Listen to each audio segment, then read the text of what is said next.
यामध्ये थोडासा घाटी मसाला आणि लाल तिखट आणि हे जिरं खोबरं आणि थोडंसं लसूण, अगदी म्हणजे एकदम छोटा तुकडा सुक्या खोबऱ्याचा जर यामध्ये घातलं तर पनीरच्या भाजीला खूप छान टेस्ट येते. मित्रमैत्रिणींनो, तुम्ही करून बघा.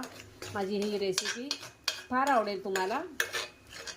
तर अशा प्रकारे आपलं वाटप छान तेलामध्ये हे परतवून झालेलं आहे. आणि कलर येण्यासाठी मी आता परत थोडंसं लाल तिखट घालते त्यामध्ये, छान कलर येण्याकरिता. अजून 1 चमचा मी लाल तिखट घातलेला आहे.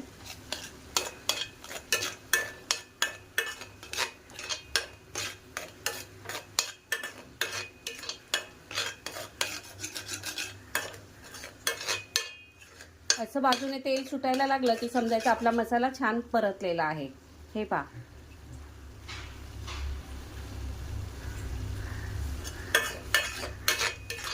फार छान सुगंध सुटलेला आहे मित्रमैत्रिणींनो.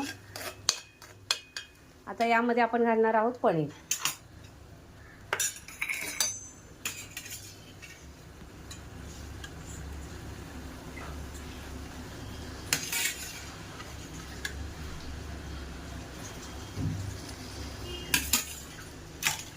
पनीर स्वच्छ धुवून घ्यायचं मित्रमैत्रिणींनो पीस केल्यानंतरही. मग त्या पनीरला अजिबात स्मेल येत नाही आंबट. शक्यतो पनीर खाऊन बघायचं, आंबट नसलेलं पनीर घ्यायचं शक्यतो. आंबट पनीर घेऊ नका, भाजीची वाट लागते त्यामुळे. हे पहा, असं हलवायचं म्हणजे त्याचे तुकडे होणार नाही. माझ्याकडे लाकडाचं पण उलटणं आहे, पण आता ते म्हणजे धुतलेलं नसल्यामुळे मी यानेच हलवत आहे. हे पहा, असं तुकडे न होता असं छान मिक्स करून घ्यायचं.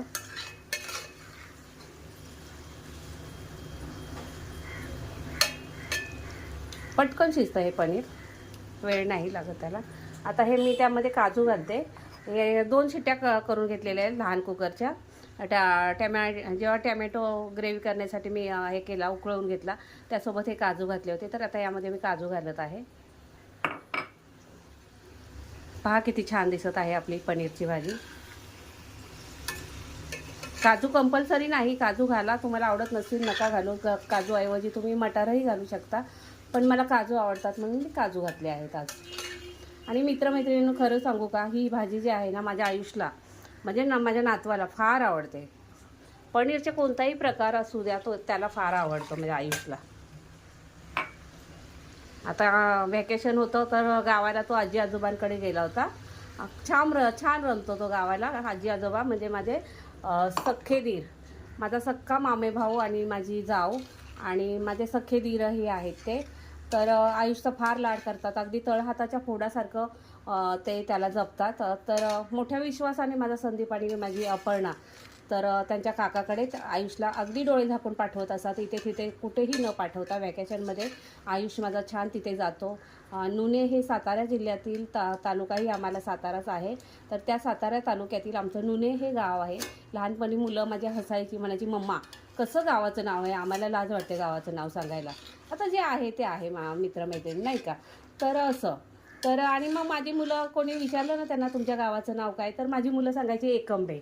एकंबे म्हणजे माझं माहेर आहे, तर माझी मुलं सांगायची एकंबे आहे आमचं गाव. तर असं मित्रमैत्रिणींनो, आता ऑफिसला जायची पण घाई आहे मला. तर हे उरलेलं आता मी मसाला आहे तो आता वरून घालते आहे. पहा किती छान दिसत आहे आपली पनीरची भाजी.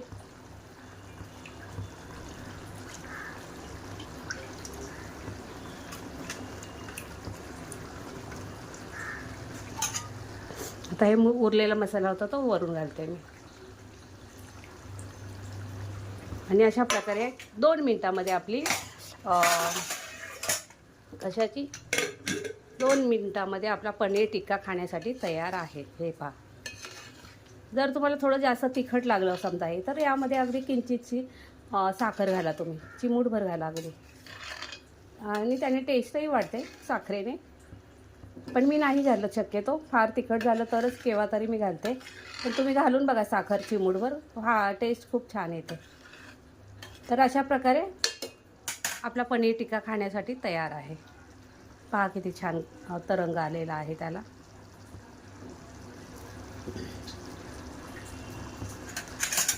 माझा अनु जिमला जातो ना, मग त्यालाही असे प्रकार फार आवडतात पनीरचे.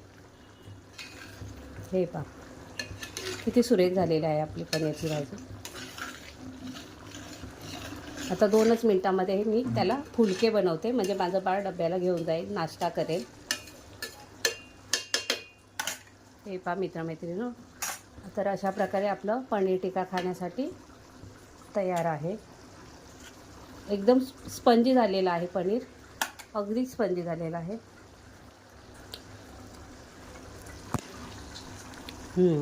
अप्रतिम टेस्ट झालेली आहे. थोडं झणझणत आहे, तिखट लागत आहे, म्हणून मी अगदी चिमूटभर साखर घालते त्यामध्ये.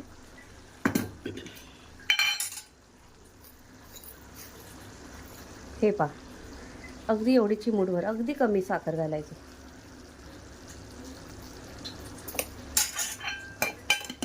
कारण त्यात ब्लॅक पेपरही मी घातलेला आहे. ब्लॅक पेपर म्हणजे काळी मिरीमुळे थोडी ते झणझणतं, पण टेस्ट खूप छान येते, म्हणून मी काळी मिरी पण घालते त्याच्यामध्ये. तर अशा प्रकारे आपलं पनीर टिक्का खाण्यासाठी तयार आहे. पहा किती छान दिसत आहे. हे पहा, हे पहा.